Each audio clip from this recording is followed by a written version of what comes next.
Bereshit, bara, Elohim, et... Non, il faut pas continuer. J'ai entendu des voix qui continuent, des voix très érudites, qui connaissent toute la Torah par cœur. Bereshit, bara, Elohim, et. Au début, Hachem, Dieu a créé et. Vous connaissez le mot et. Et, c'est l'introduction à un complément d'objet direct. Et le mot et en soi n'a pas de signification. Le mot et ne se laisse pas traduire en français, ni dans aucune autre langue. Et Bezrat Hachem, si Dieu veut, on aura l'occasion de nous attarder au cours d'une autre discussion plus longuement sur le sens de ce mot et. Mais on pourrait lire en tout cas le verset de la façon suivante. Bereshit bara Elohim et. Tout au début, HaKadosh Baruch Hu l'a créé et. Ça veut dire de Aleph à Tav. La toute première création de HaKadosh Baruch Hu, c'était bien les lettres de l'hébreu. Et, de Aleph, la première lettre, jusqu'à Tav, la dernière lettre. Et, une fois, c'est et en vie, une fois, c'est et créé, une fois, c'est existence, HaKadosh Baruch Hu, Dieu, il a pu continuer. Bereshit, bara, Elohim, et. Au début, Dieu, il a créé et.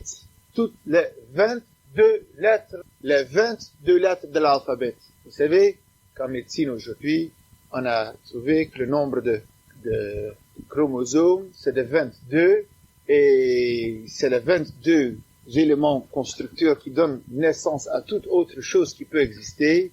Alors, le 22 chromosomes de l'existence ensemble du monde, c'est les 22 lettres de l'hébreu. Alors voilà, les 22 lettres sont là. Et il faut donc passer à un autre stade de la création. Faut-il choisir quelle est la lettre avec laquelle on va donc concrètement démarrer, inaugurer ce monde? Alors évidemment, je vous rappelle, on avait dit la dernière fois, le plus fort, le plus gros, le plus puissant, il se présente devant HaKadosh Baruch Hu. Et c'est la lettre, bien entendu, le Tav. Car le Tav, il est l'accomplissement de tout. Il est le plus fort. Et il dit à HaKadosh Baruch Hu, autant de commencer le monde immédiatement avec moi. Et, ajoute-t-il le Tav, ce serait pas un mauvais choix. Car en fin de compte, n'est-ce pas qu'on va dire plus tard, Torah, Tziva, Lanu. Moshe nous a ordonné la Torah. Donc, il y a une dimension dans l'univers que c'est la Torah qui compte. Et la Torah, il commence avec une Tav, avec cette lettre Tav. Donc, autant de commencer le monde immédiatement avec une Tav. Alors, HaKadosh Baruch Hu, Dieu lui répond, c'est vrai, mais il n'y a pas que la Tav qui commence au début, qui fait le début du Torah de quelque chose de positif. Le Tav, cette même lettre, a amené beaucoup d'expériences malheureuses dans l'histoire du peuple juif. Hitvet Tav. Et, sans entrer dans tous les détails de cette histoire, une histoire de Yecheskel, plus tard, lorsque des gens qui n'étaient pas bien, ils se sont distingués par une Tav en rouge, en sang. Ça veut dire qu'ils ont voulu amener le monde dans une dimension matérielle trop développée, sans la Torah. Alors, ils avaient cette Tav en rouge sur le front, qui voudrait dire que c'est la fin des choses. Le Tav, il peut aussi amener l'Apocalypse. Ensuite, le Shin. La lettre, en régression suivante, il est venu se présenter devant HaKadosh Baruch Hu. Il a dit, HaKadosh Baruch Hu, Dieu, Retzonecha shebit ivra haolam. Est-ce que ça serait pas ton désir que le monde soit créé avec moi? Le Shin, la lettre Shin a demandé à HaKadosh Baruch Hu. Je me présente, je m'appelle Shin, je suis lettre 21, je n'ai pas ce défaut du Tav d'être le premier ou le dernier. Je suis le Shin, je viens après lui. Est-ce que, s'il te plaît, tu ne voudrais pas commencer le monde avec moi? Et le Shin a dit, à part ça, j'ai un argument supplémentaire. Pas seulement parce que je viens après le Tav. Il y aura une autre raison. Car, Ze Shemi le Olam, n'est-ce pas que lorsqu'HaKadosh Baruch Hu, il va expliquer à Moshe Rabbeinu, mais comment est-ce qu'il s'appelle, qui est-ce que vous êtes, comment est-ce que je dois transmettre au peuple juif? Alors HaKadosh Baruch Hu dit, Ze Shemi l'Olam, c'est mon nom, et mon nom avec une majuscule, Shem, c'est le nom. Alors le Shin, il fait attention, il fait allusion au nom d'HaKadosh Baruch Hu, c'est le nom. Ze Shemi l'Olam. Alors est-ce que le Shin, ce serait pas une belle lettre pour introduire le monde. Alors Akadosh Baruch Hu dit, ce que tu dis, c'est bien. Mais tu oublies quelque chose. Que le chav, la vanité et le sheker, le mensonge, dites-moi, par quelle lettre est-ce qu'il commence? Chav et sheker. Et tout frustré, humblement, le shin, il se retire, le pach et nefesh, brisé. Après quoi, la lettre suivante, le resh, il arrive. Il dit à Akadosh Baruch Hu, c'est moi le resh. Rosh de Varcha Emet. Et c'est moi qui va proclamer que la parole d'Akadosh Baruch Hu, depuis le roche, la tête, elle est véridique. Vous savez, quand on lit un journal, en général, les gens ils se jettent sur la une, sur le roche. Le reste du journal, les gens ne lisent pas. Moi, je fais le contraire. Je lis jamais la une, je commence tout de suite par le deux. C'est simple. Le une, c'est pour attirer la vue. Donc le une, c'est sheker. Le une, ce qu'il vient raconter, c'est seulement pour attirer mon attention. Je l'essaye bien. Pour le reste, ça n'a pas d'intérêt. Si vraiment je veux savoir ce qui s'est passé, c'est marqué en petit à la deuxième et la troisième page. Or, chez Akadosh Baruch Hu, il n'y a pas cette zoom, cette flèche, attirer la une, en grosse lettre, il n'y a pas. Roche de Varcha Emet. Chez Akadosh Baruch Hu, chez Dieu, depuis la première parole, c'est véridique. Et c'est la Resh qui l'annonce. Donc, ce ne serait pas bien de commencer le monde. Et en plus, le Resh dit, moi, je suis Rachum, je suis miséricordieux. C'est une qualité supplémentaire. Et encore le Resh dit. Vous savez ce que le Resh dit encore? Le Resh dit encore, écoutez bien, moi je suis Rophé, moi je suis médecin, moi je suis le docteur. Alors, si c'est pas par le docteur qu'on commence la société, alors Akadosh Baruch Hu, il a dit, d'accord, mais le premier, ils peuvent parfois mal s'y prendre. Nitna rosh venashuva mitzrayma. N'est-ce pas que les gens, lorsqu'ils veulent être le premier, sont trop empressés, ils peuvent se précipiter dans de mauvaises aventures, et lorsqu'ils étaient dans le désert, dans les Midbar, ils disent, on veut retourner à Mitzrayim, on va recommencer, et on veut mettre un début, quand ce n'est pas du tout le moment de faire notre début. Ainsi, avec toi, le riche, on ne peut pas commencer le monde. Eh bien, je vais vous détailler les lettres un par un, ça va demander beaucoup de temps, 22 lettres. Qu'est-ce qu'on peut encore prendre? On descend un tout petit peu, peut-être le Zayin, la lettre Zayin, on descend un tout petit peu plus vite. Le Zayin qui a aussi dit Zé, Shemi, vas-y, Zé, celui-ci, c'est pas la lettre Zayin qu'Akadosh Baruch Hu se présente. Et Akadosh Baruch Hu dit oui, c'est vrai, mais les znout, la débauche, le mauvais comportement, il commence aussi par le Zayin, on peut pas. Et le Gimel, il descend encore Gadol Hashem. Ah, le Gimel, c'est celui qui est venu dire Allahu Akbar, que Dieu est grand. Gadol Hashem. Et Akadosh Baruch Hu dit oui. Mais lorsque je suis Gomel, au Rechaim, lorsqu'il faut donner aux vilains leur salaire, leur punition, c'est-à-dire, ça commence aussi par un Gimel. Et le Gimel, il est ressorti devant Akadosh Baruch Hu. Et je vois que vous devenez impatiente. Alors on arrive au Bet. Et le Bet, il se présente devant Akadosh Baruch Hu. Il dit, Akadosh Baruch Hu, je me présente, je m'appelle Bet. Et je vais vous présenter mon curriculum vitae. Dans le Bet, il y a Baruch Hashem, l'Olam, Amen va Amen. Béni Hashem, l'Olam, à tout jamais, Amen va Amen. Et, c'est ce que nous disons. Et dans le ciel, on dit, Baruch Hashem Elachav, les anges d'Akadosh Baruch Hu, bénissent Akadosh Baruch Hu, également. Et qu'est-ce que le peuple juif dit? Baruch Shem Kavod Malchuto l'Olam. Rien que le renommé, la gloire d'Hachem est béni à tout jamais. Et Akadosh Baruch Hu, et bracha, c'est mon désir de créer le monde par toi, par la lettre Bet. Et la lettre Bet, toute heureuse, c'est celle qui va introniser ce monde, qui va être la lettre de construction de ce monde. Bereshit, Bara Elohim, et Hashemayim, et Haaretz, tout au début, Dieu l'a créé, le ciel et la terre. Nous savons que la Torah commence avec un Bet, en faisant allusion que la Beria, la création de ce monde, il commence par un Bet. Voici ce Midrash, partie du Midrash. La dernière fois, on l'a continué à propos de la lettre Aleph. Voici le Midrash qui nous raconte comme quoi, en fin de compte, le monde fut créé avec une bête. Je voudrais m'arrêter à cet endroit où on est dans le Midrash pour mieux comprendre. Qu'est-ce qu'on dit en fin de compte? Que HaKadosh Baruch Hu a retenu le bête qui est venu présenter la bracha. Et cela contrairement à toutes les autres lettres. Car toutes les autres lettres, ils étaient ambivalentes. Ils avaient un double caractère. Toutes les autres lettres ne connaissaient pas seulement le bien, mais ils exprimaient simultanément quelque chose de mauvais. HaKadosh Baruch Hu n'a pas voulu un monde qui commence avec une reish de rachum, avec la lettre de miséricorde, lorsqu'en même temps, ça veut dire le reish du révolte. Nitna roche, on va retourner à Mitzrayim, on va retourner. Lorsqu'on commence quelque chose, faut-il que ce soit intègre. Et apparemment, cette lettre bête, elle est intègre. Alors, lorsque nous étudions ensemble l'hébreu, alors on connaît d'autres mots qui commencent avec une bête. On peut s'imaginer le mot boucha. Le mot boucha, une honte, une honte, une humiliation, ça commence aussi avec une bête. C'est-à-dire, le Midrash qu'on a vu, il était très joli à faire, à mon goût, hein. Et moi, je l'aime beaucoup, cette Midrash. Mais, est-ce qu'on peut pas s'interroger? Est-ce qu'on peut pas se demander, mais cette bête, également, on aurait pu trouver des objections.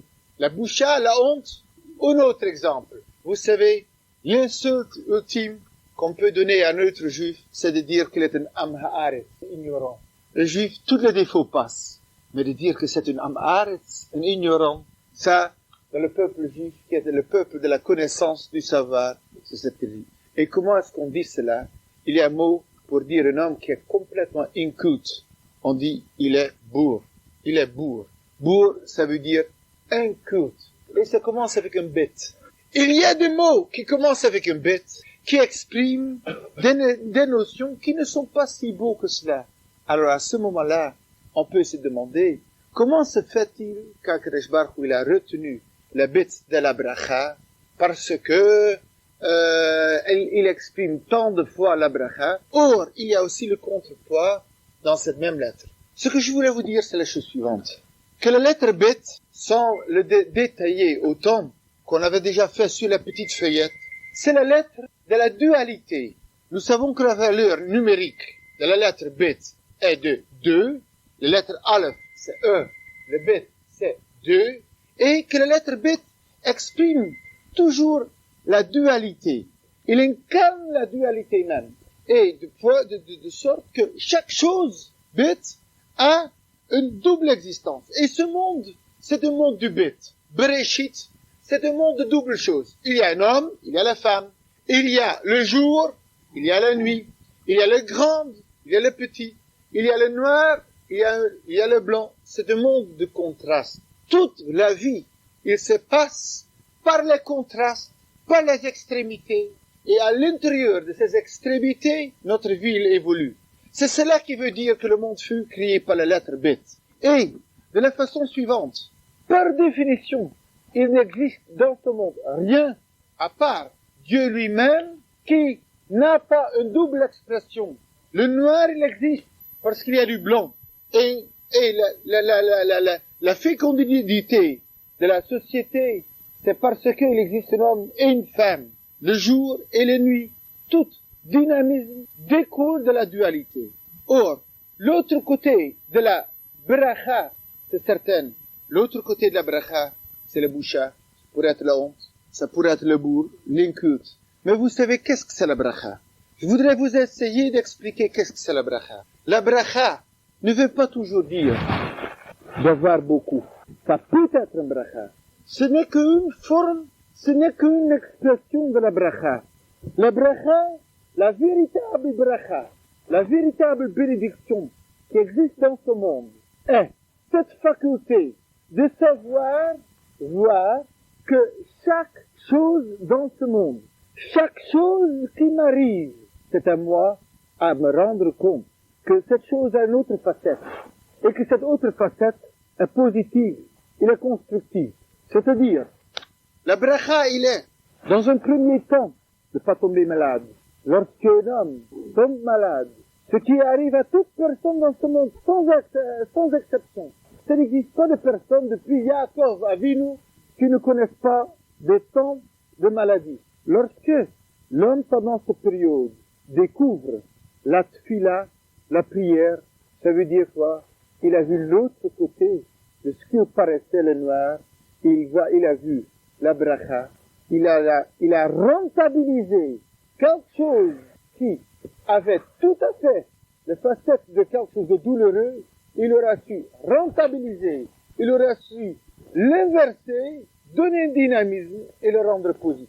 La bracha, ça veut dire que chaque chose qui m'arrive dans la vie, ça a un autre côté. Et lorsque maintenant je suis complètement pris par l'image du noir, sachez que le noir n'est qu'une extrémité du monde et obligatoirement il y a un autre côté. Et c'est à moi de comprendre que chaque expérience, sans exception, a une double valeur, est ambivalente. Et lorsque l'homme, il sait en sortir ce qu'il y a de positif, à ce moment-là, il a une bracha. Lorsqu'on fait une expérience douloureuse dans la vie, qu'on a été humilié, il y a deux réactions possibles. En fin de compte, lorsque on m'a fait tort, on m'a dit quelque chose qui n'était pas beau, on m'a dit quelque chose, en fin de compte, on m'a dit quelque chose de violent, en public, on m'a dit quelque chose qui était terrible. Il y a deux réactions possibles. La réaction classique, c'est, je claque la porte et je casse la maison. Quoi? Moi, on m'a humilié, je casse la maison. L'autre réaction, c'est une introspection très profonde. On a osé me dire ça en public. Si on a osé me dire ça en public, à ce point, ça veut dire qu'il y a quelque chose. On se met à réfléchir. On dit en fin de compte, c'était douloureux. Mais j'ai entendu quelque chose que sinon, jamais je l'aurais entendu. Jamais on aurait pu me le dire en tranquillité. Et en fin de compte, j'ai découvert quelque chose. Et si cela va être l'ouverture sur notre vie, et en fin de compte, c'était douloureux, mais on l'aura inversé. On a vu l'autre côté. C'est la bracha. Et le sens de bracha, que toujours savoir, découvrir que ce que je détiens ici, ce que je suis en train d'expérimenter et sentir et vivre maintenant, ce n'est que une facette de quelque chose qui a deux facettes. Si je reste sur ce côté pénible, je n'en aurai rien. Si je suis prête d'aller à la découverte de l'autre côté, c'est la bracha. Et c'est cela que Kadosh Baruch Hu. Lorsque le bracha, il vient se présenter devant Kadosh Baruch Hu, la lettre bet, alors c'est bien différente que la lettre Kouf. Car la lettre Kouf, il avait à présenter à Kadosh Baruch Hu la Kedusha, la sainteté. C'est vrai. Mais en parallèle de la sainteté, il y a aussi le Kouf, la Klala, la malédiction. Et les deux, ils vivent en parallèle sans se connaître. Mais la lettre bet, ce n'est pas en parallèle. La lettre bet, la bracha, il exprime. Peu importe ce qui va se passer. Il existe un défaut. Quel que soit le défaut, la lettre bet, il dit. Mais moi, je saurais l'inverser. Moi, je sais rendre conscience les gens que, n'oublie pas, ce n'est qu'une facette. Va chercher, creuser en dessous de l'autre côté. Et qu'est-ce qu'on va retrouver? Alors, ce sera toujours la bracha. Quel que soit l'événement qu'on peut vivre, qu'on peut rencontrer, si on sait le rentabiliser, et je donnais une fois cet exemple, on est en dispute avec un ami, ou avec quelqu'un qui n'est pas un ami, une dispute violente, terrible. Alors il faut savoir que, suite à une discussion, lorsqu'on se retrouve, on peut construire une amitié là-dessus, une affection, lorsqu'on va s'expliquer, qui peut dépasser tout ce qu'on n'a jamais connu. Cela ne veut pas dire qu'il faut se disputer pour en arriver, pas à ce point. Mais ça veut dire que lorsque on a connu une période qui paraît terrible, un déchirement entre amis, dans un foyer, la question qui se pose, c'est pas maintenant notre foyer, il est décousu, ou notre foyer, ou notre amitié, il est abîmé. La question qu'on doit se poser, on a eu un tel investissement d'énergie qui s'est dégagé, et la question c'est maintenant, comment rentabiliser et s'approcher pour dépasser tout ce qu'on a connu. Il y a une histoire extraordinaire d'un pogrom qui avait lieu une fois en Russie, où avec beaucoup de méprise, les Juifs étaient convoqués à répondre à une question, puisque les Juifs ils sont si érudits en Talmud, à répondre sur une question. Et on a averti les Juifs que si on ose répondre, qu'on ne sait pas répondre à cette question, alors ça va coûter la vie à tous les Juifs de ce village. Bien, on savait bien que la question qu'on va poser va être une question difficile. À qui est-ce qu'on va s'adresser? Au plus érudit de la ville. On s'est bien dit, le plus érudit, le plus grand rave de la ville. On va trouver un piège pour lui demander. Et lorsque lui, il va pas savoir répondre, le Chilul Hashem, la profanation de Dieu, ce sera d'autant plus grande. Et le sort des Juifs encore plus pénible. Et on fait le tour du monde. Chacun qui sait quelque chose, il va se faire présenter. Chacun, il cherche à tenter dans quel domaine est-ce qu'on va nous poser la question pour savoir si ce serait toutefois moi la personne à répondre. Et dans cet village, il y a un bourg, un inculte, quelqu'un qui sait rien. Quelqu'un qui sait encore moins que rien. Il va chez le rave. Il dit, écoutez, chacun qui vient ici et qui va dire qu'il ne saurait pas répondre, alors il remettra en danger la vie de tout le monde. Laissez-moi partir. J'ai rien risqué. Car je vais mal répondre. Qu'est-ce qu'ils vont dire? Moi, en effet, c'était un inculte, c'était quelqu'un qui ne savait pas répondre. Alors que, tant que c'est moi, alors le danger n'est pas très grand. Et cet homme, inculte, il se présente le jour venu, où tout le monde tremble, où tout le monde est nerveux. Et en fin de compte, le curé se place, pose les questions. Et il demande, vous juifs, que vous êtes si intelligents, j'ai relevé quelques textes, et je voudrais bien que vous me le traduisiez.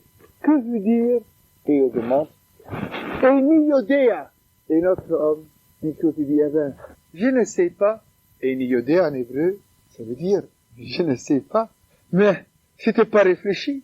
Car quelle aurait été la question, cet homme inculte aurait répondu, Eini Yodea. Or, l'homme, il était si inculte qu'il n'avait même pas entendu qu'on ne peut pas répondre avec je ne sais pas sur cette question. Imaginons-nous un tout petit peu l'euphorie qu'il avait bien répondu. L'euphorie, elle était si grande, car l'applaudissement de tout le monde était si grand qu'il avait bien répondu qu'on n'a même pas eu le temps de s'y prendre, de respecter les règles qui avaient été établies, que de dire je ne sais pas, que ce serait si terrible pour le peuple juif. Ça veut dire quoi? Parfois, il y a des gens qui savent rien, qui ne savent rien, qui sont incultes et qui ne savent rien. Et c'est terrible dans le peuple juif qui ne savent rien. Et lorsque la personne qui ne sait rien, il arrive à se mettre devant Akreshbar et dire, Akreshbar, je ne sais rien. Alors tout ce que je sais, c'est de prier. Et il souffre tant de rien de savoir qu'il fait une prière avec d'autant plus de ferveur. Alors est-ce que sa malédiction, est-ce que son désavantage, sa souffrance de rien savoir, est-ce qu'il n'aura pas transformé en quelque chose de bien? Car dans sa frustration, dans sa souffrance de rien savoir, il fait une prière si grande, plus grande que les autres, car celui qui croit qu'il a déjà, il sent moins le besoin de prier. Celui qui sait qu'il n'a rien, il prie de façon tout à fait différente. Et est-ce qu'en fin de compte, le bourg, l'inculte, le boucha, la honte, est-ce que, à ce moment-là, ils n'ont pas inversé, et des pires des choses, ils ont fait un bracha? C'est ce que je voudrais vous dire. Avec la bracha, on ne discute pas. On peut toujours dire l'autre côté de la chose. Mais avec la bracha, on ne discute pas.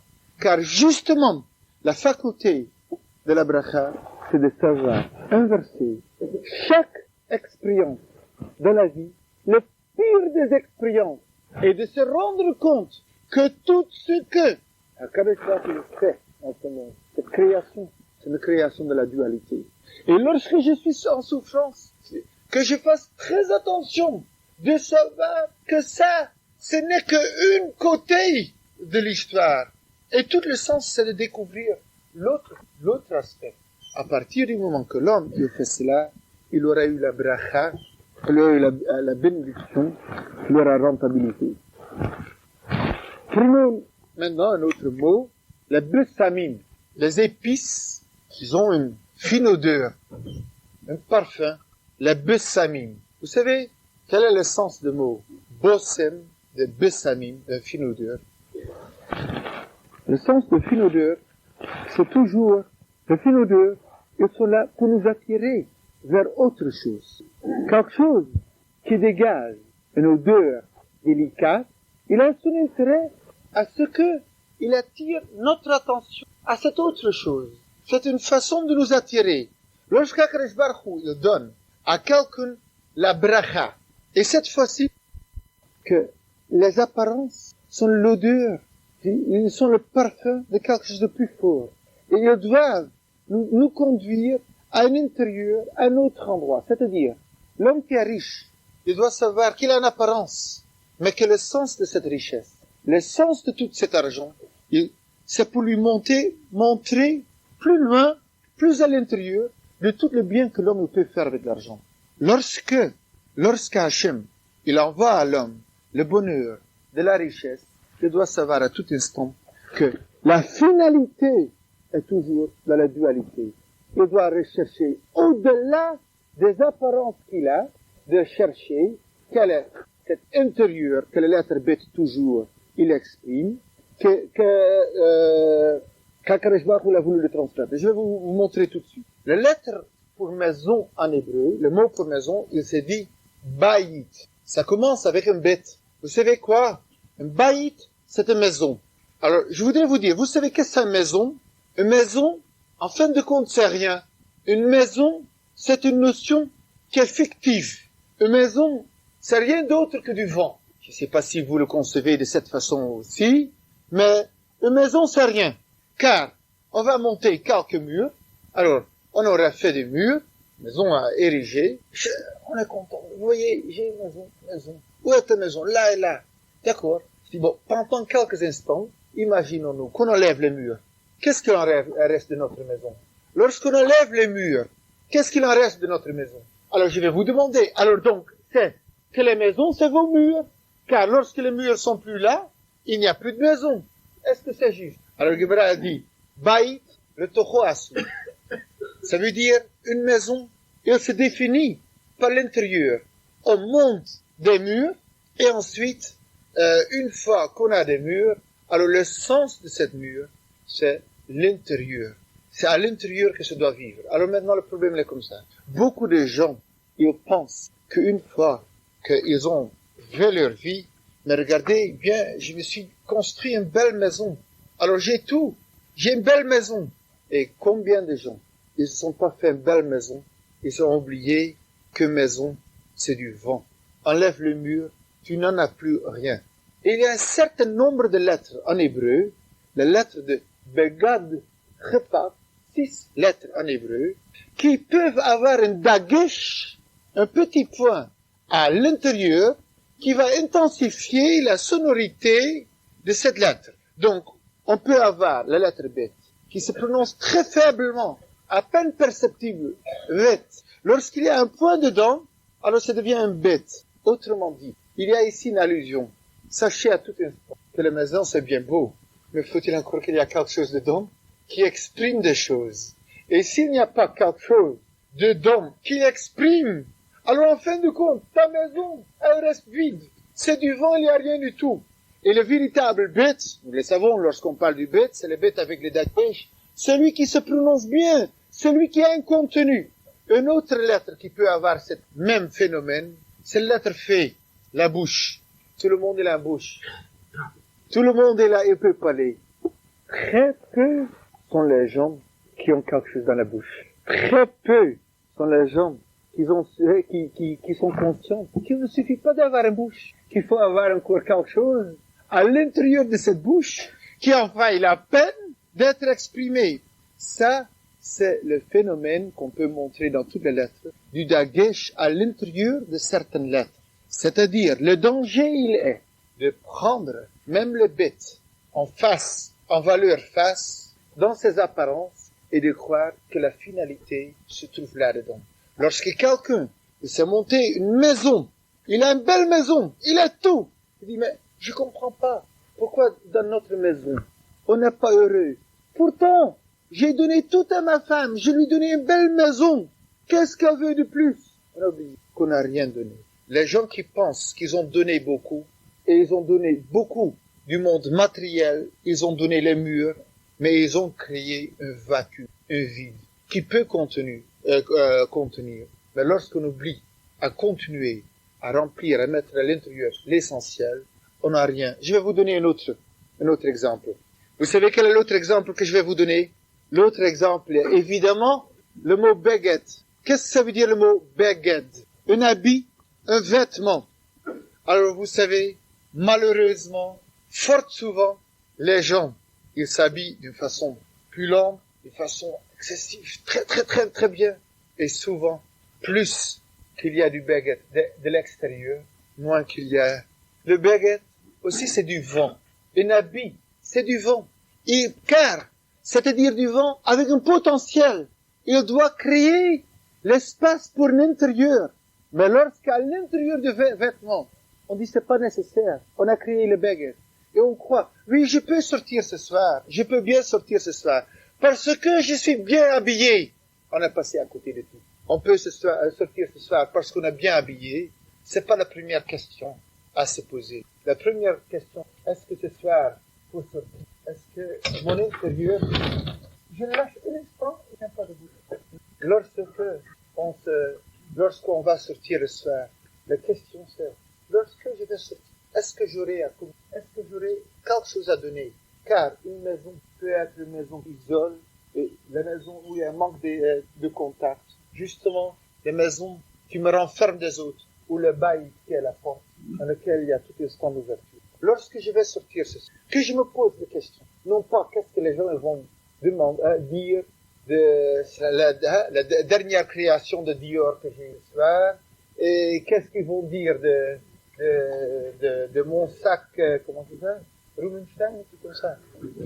Je tiens à vous préciser que toute la publicité que je fais ce soir, je suis payé pour. Faut rentrer dans le frais. À tout instant, posons-nous cette question. Je vais sortir, mais est-ce que mon âme, il est là? Je vais rencontrer ce soir des personnes. Est-ce que j'aurai quelque chose à dire? Est-ce que j'existe au-delà des habits?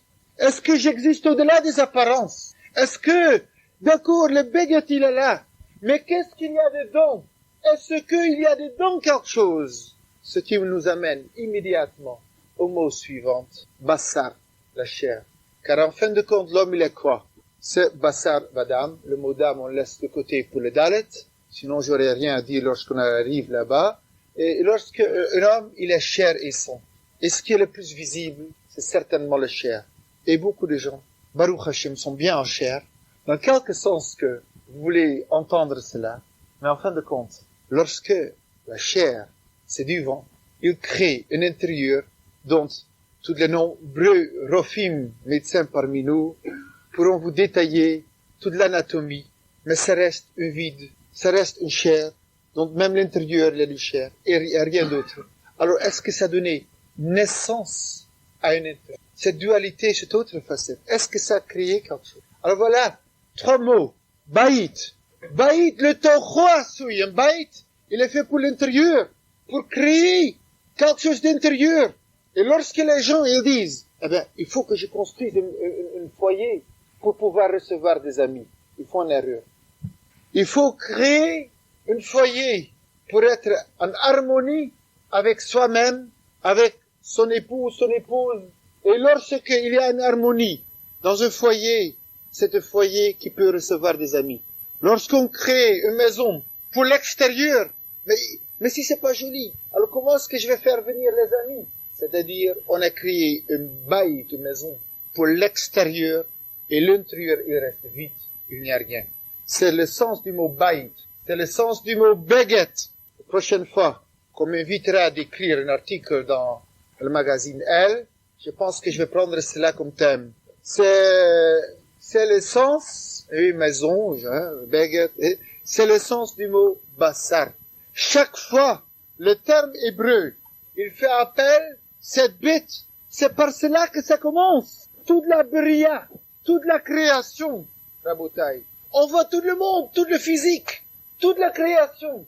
On voit toute la création. Et toute la création n'est que le cadre. Il n'est que le contour. Mais l'être bête, il doit exprimer l'intérieur. Il dit d'accord, tu as construit. Il y a le cadre. Mais maintenant, ce cadre, il doit vivre. Il doit avoir cet intérieur. Voilà le dagesh qui vient. Cette lettre qui vient amplifier, qui est le neshama de la lettre. Avec le bet, c'est imperceptible. Avec le bet, ça devient tout à coup fortement prononcé. Le fait, on l'entend pas. Le P, il y a quelque chose il y a un intérieur qui anime. Il faut jamais oublier que le bet, l'être bête, il fait allusion à cette double identité, le cadre qui est à l'extérieur, l'intérieur qui doit encore émerger, et que le danger il est dans le monde matériel qu'on se contente toujours avec une facette. Alors nous l'avons vu donc maintenant de deux façons. On a à l'extérieur, on doit être soi-même à la recherche de l'intérieur, ou bien on a une souffrance et on doit chercher l'autre aspect de cette lettre, c'est-à-dire la bracha, c'est la faculté de trouver l'intérieur des choses. D'ailleurs, le mot levakesh, chercher, levakesh, chercher, ça veut dire être à la recherche, vakasha, de l'intérieur des choses. Levakesh, ça veut dire un dynamisme, être à la recherche de l'intérieur des choses. Prenons un autre mot, c'est le dernier mot que je voudrais étudier avec vous à propos du bête, c'est le mot bechira, choisir, libre arbitre. Alors vous savez, qu'est-ce que c'est un bachour? On a le mot bachour, ça veut dire jeune homme, bachour. Pluriel, bachourim, des jeunes hommes. Bachoura, jeune fille, bachourot, pluriel, jeune fille. Ce terme, qu'est-ce qu'il signifie? Un bachour, vous savez que c'est un bachour. Un bachour, c'est un bocher. C'est extrêmement intéressant. Quel est le terme pour adolescente en hébreu, qui est donc en fin de compte un bachour? Quel est le terme, le sens de ce mot, une adolescente en hébreu? Comment est-ce qu'on dit ça?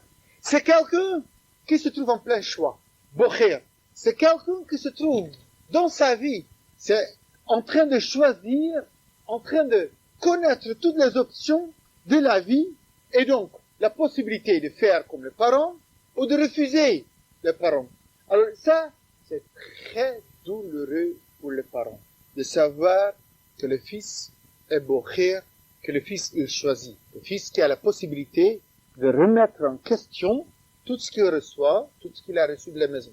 Alors on va essayer d'expliquer un tout petit peu la notion de la bechira, du libre arbitre. Vous savez, la question c'est, dans quelle mesure est-ce que la bechira, le libre arbitre, il existe? On va donner quelques exemples. Il y a peut-être des gens parmi nous, des jeunes hommes, qui ont l'ambition de devenir des grands joueurs de foot. Tu veux devenir Platini plus tard? Non. Il a dit non. Il a dit qu'il veut devenir un torniqueur. Il y a des gens qui ont peut-être l'ambition de devenir Platini. Moi, j'aurais dit Cruyff, je suis hollandais, je m'y connais. Hein. Et alors, bon, voilà, on a le libre arbitre de choisir ce qu'on veut devenir. Je veux devenir Platini, enfin, avec mon nom. Mais si la personne est née infirme, on a le libre arbitre, mais il y a des choses qui sont impossibles. Et il y a des choses qui sont impossibles. C'est-à-dire que quoi? Il y a des choses antérieures à nous, des déterminantes, pour lesquelles moi je suis là pour rien, qui font que c'est une impossibilité. Alors cela, elle est vrai sur le plan moral. C'est-à-dire, un père, un créateur, il peut faire ce que il veut. Lorsque le peintre, il a devant lui une toile vierge, il peut s'exprimer en Picasso, en Botticelli, en Rembrandt. Il a devant lui toutes les possibilités. À partir du moment qu'il a commencé le tableau, et le peintre, il n'a pas pu le finir. Et le peintre qui vient après lui, le peintre, il ne peut plus. Dans un style qui est tout moderne, cubisme d'aujourd'hui, on ne peut pas la superposer, on ne peut pas continuer et finir ce tableau avec un stern, avec un style antique. On est obligé de respecter ce qui est antérieur à lui, de sorte que, en fin de compte, le libre arbitre, il ne peut exister que la liberté complète, la liberté liberté la plus complète ne peut exister que tout au début, que tout au départ. Je dirais, le seul qui a une liberté complète, c'est le Père. Car le Fils, il vient déjà dans ce monde, avec un nombre de conditionnements. Il a été élevé dans un certain milieu, avec de certaines connaissances. Le Père, il peut aller tous les sens. Alors regardez comme c'est extraordinaire. Le mot Père ou Mère, en hébreu, il se dit Av et M. Ça commence avec un Aleph. Ça veut dire, c'est complètement indéterminé. On peut ensuite prendre la direction qu'on désire. Le Père, le Mère, Av et M, ça commence avec l'Aleph de la liberté complète. Quelle est l'évolution que ça va avoir? Ça reste au Père et aux Mères. Le Fils, c'est déjà bien différent. Le mot Fils, en hébreu, se commence avec la deuxième lettre, Ben. Autrement dit, la liberté complète n'est plus là. C'est-à-dire, il a le choix. La liberté du fils ou de la fille, Ben ou Bat, il se limite. Il a une liberté, mais il n'a plus toute la liberté. Le fils, c'est déjà un ordinateur, il a deux possibilités. Il accepte ce qu'il a reçu de la maison, ou il le rejette. Voilà ce que ça fait Ben. Il commence à un deuxième niveau. Il ne peut plus créer toutes les possibilités. Il ne peut seulement accepter ou rejeter. Et le premier homme de la création, il s'appelait Adam. Adam, qui commence avec un aleph, pour exprimer justement que devant lui, il avait tout l'éventail de possibilités, quelle direction a donné à cet univers, à ce monde. Et à partir du moment qu'il y a les enfants d'Adam, on les appelle pas des petits Adam, on les appelle Ben Adam. Car le fils d'Adam, il n'est plus un Adam. Il n'a plus cette ouverture complète devant lui. Il n'est que Ben Adam, c'est-à-dire il est limité par ces deux possibilités de choix. Alors voilà le problème. La question, il est, dans quelle mesure est-ce que on peut être une personne dans ce monde? N'est-ce pas qu'on a la difficulté ici, que lorsque je viens, et c'est le problème de nous tous, car nous tous, nous sommes des béné Adam, nous tous, nous sommes des enfants d'Adam, nous tous, sans exception, si bien on est des parents, on est tous des enfants de nos parents. La notion de parents absolus, comme Adam Arishon, il n'existe plus. Alors le problème, il est, comment est-ce que moi, je peux m'assumer dans ma vie? Comment est-ce que moi, je peux être quelqu'un? Et voilà que l'hébreu, il nous pose pour cela deux options. Il existe deux mots pour la personne. L'un, c'est Adam, et l'autre, c'est Ish. Et, en fin de compte, Adam, c'est fait allusion au premier homme, et tout le monde, il est né Adam, sans rien. Pour être Adam, on n'a pas besoin de s'accomplir. On est cela de naissance. Et on s'appelle à partir de ce moment-là, Adam ou Ben Adam. Mais on ne s'appelle pas Ben Ish, car Ish, c'est la recherche personnelle. Ish, c'est la réalisation de ce qu'on doit faire. Autrement dit, qu'à partir du moment qu'une personne, il existe dans ce monde, il doit savoir qu'il est un bocher. Et à tout instant, en fin de compte, c'est cela pour nous une adolescente. Une adolescente, ce n'est pas par définition quelqu'un qui rejette les messages de la maison. Ça, c'est une notion très moderne, dans laquelle on dit, il a besoin de faire son chemin, il rejette ce qu'il y a de la maison, il va commencer à zéro. C'est pas la notion juive. La notion juive, c'est, je suis bocher. Et si mon père, il faisait la Torah et les mitzvot, et si ma mère, il faisait la Torah et les mitzvot, mon problème, il est que je ferai la Torah et les mitzvot mécaniquement, machinement, sans rien. Et à ce moment-là, je suis pas un Adam, je suis pas un Ish, je suis pas une grandeur. Mon problème, c'est que les valeurs que j'ai reçues dans le judaïsme, dans la Torah, dans la vie, il faut que j'ai ces mêmes valeurs. Mais il faut que j'y parvienne par un choix, par un bechira. Et la Torah nous le dit. Je pose devant toi, hachaim va'amavet, la vie et la mort. Et la Torah nous dit, ou bacharta bachaim. Tu vas choisir, bacharta, tu vas choisir la vie. Autrement, on ne prend pas la vie, une option par fatalité. On ne le prend pas par extension. Lorsqu'on s'engage dans la vie, toute personne, elle doit savoir, que ça ne doit pas être le petit train-train de tous les jours, mais pendant tout instant, ça doit être. Pendant tout instant, on doit être bocher. Et Akadosh Baruch Hu donne donc une période dans notre vie, dans laquelle il y a l'engagement de cette recherche, dans laquelle la Torah nous ordonne, Ubacharta, de choisir la vie. Ça veut dire en fin de compte que la Torah nous met devant cette situation. Et il nous dit, voilà, ça c'est la réponse juste. Il y a dans les bêtes, il y a cet intérieur, c'est ça qu'il faut que tu fasses. Mais sache que pendant tout instant, il ne suffit pas de savoir quels sont les actes justes qu'il faut faire dans la vie. Il ne suffit pas de connaître la vérité. Pendant tout instant, tout ce qu'on fait, ça doit être fait parce qu'il y a un bechira. Il y a une volonté de faire le bien. Autrement, il suffit pas dans cette vie de faire du bien. Il y a beaucoup de gens qui font du bien parce que c'est trop compliqué de faire du mal. Après, je vais en prison. Après, je me dispute. Après, c'est plus simple de faire le bien, c'est plus droit, on n'est pas... Il ne suffit pas dans cette vie de faire le bien. Il faut le faire le bien sur condition qu'on l'a choisi. Il faut impérativement avoir un engagement personnel dans ce qu'on fait. On ne fait pas le bien parce que ça convient. On fait le bien parce que c'est un choix. À partir du moment qu'un homme, il choisit, alors il s'appelle toujours en hébreu un ish, car le terme ish signifie grand. Adam, ça veut dire, c'est la dimension matérielle physique qu'on est de naissance. Ish, c'est l'accomplissement. Donc voilà, l'homme il est né Adam. L'homme il est né Adam. Et il se trouve un problème. Mais il dit, en fin de compte, je suis pas Adam. Je suis pas un être entier. J'ai pas mon identité. Car, je vais quelque part. Et on me demande, comment tu t'appelles? Il me dit, je m'appelle Moshe. Qu'est-ce que je vais vous donner comme nom qui nous est familier? Yankelevitch. Je m'appelle Moshe Yankelevitch. Et non, ça convient, non? Je m'appelle... Ah! On dit, tu vas voir? Ah, je sais. Tu es le fils de David. Je suis pas le fils de David. C'est-à-dire, bien sûr, je suis le fils de David. Mais, on me définit, ah, bien sûr, je te connais parce que je connais tes parents. Quand tu étais bébé, je t'ai eu dans mes bras, mais je suis pas du tout, je suis pas celui que vous avez eu dans les bras quand j'étais bébé. Je suis absolument pas. Ça, c'est le fils de David Yankelevitch. Mais moi, je suis Moshe Yankelevitch, c'est quelqu'un d'autre. On vient avec un handicap dans ce monde. Et imperceptiblement, à tout instant dans notre vie, on se trouve avec le problème, un problème terrible. On me définit comme enfant de mes parents.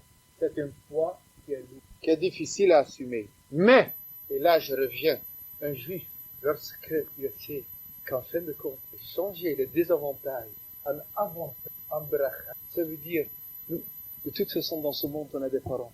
Et autant que ce soit ceux-là que nous, et d'avoir la conscience que la recherche des parents, c'est la recherche dans laquelle je dois m'engager, qu'au moins le cadre ils m'ont montré, et ce cadre il me permet à mon tour de rechercher l'intérieur, que je dois être bokhir, et ma bokhira, mon recherche, il doit m'amener quoi?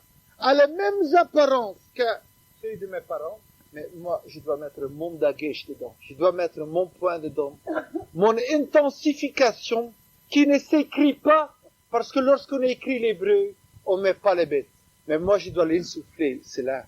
Et à partir de ce moment, chaque personne qu'on peut avoir ne peut être un bracha. Devoir de prendre, ça ne peut qu'être un bracha. Mais ça veut dire, le bocher, celui qui cherche, il doit savoir quelle est la réponse. Il doit savoir où ça doit se l'amener. Et à travers cela, cette lettre qui nous confronte donc à tout instant à la recherche de l'intérieur, à la recherche de bracha, nous a donné un monde matériel, physique, avec des souffrances, avec des guerres, avec des problèmes.